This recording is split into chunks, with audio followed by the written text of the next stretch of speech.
দাবি করছে সেই দাবিটা তারা শিক্ষা বোর্ডকে জানিয়েছে। আমরাও তাদের সাথে একমত। কিন্তু আমরা যেটা মানে আশাহত হয়েছি যে এই যে রাস্তা অবরোধ করে মানুষের ভোগান্তি, এটা আমাদের কাম্য না।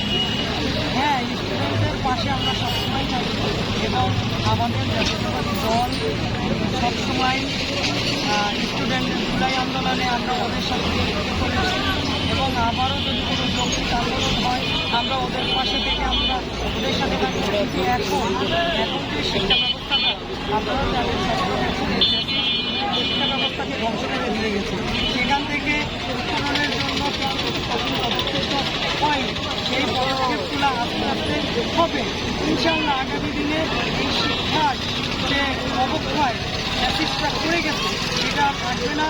আর এভাবে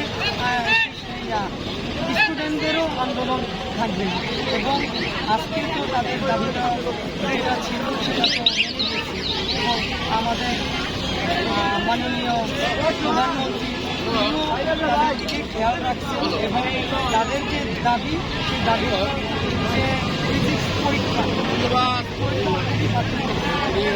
চট্টগ্রামের দুইটা পরীক্ষার সাথে কিন্তু একসাথেও পরীক্ষাটা দিতে এদের দাবিও ছিল কিন্তু এই ফিজিক্স পরীক্ষাটি, সেই দাবিগুলো তো মেনে নিয়েছে।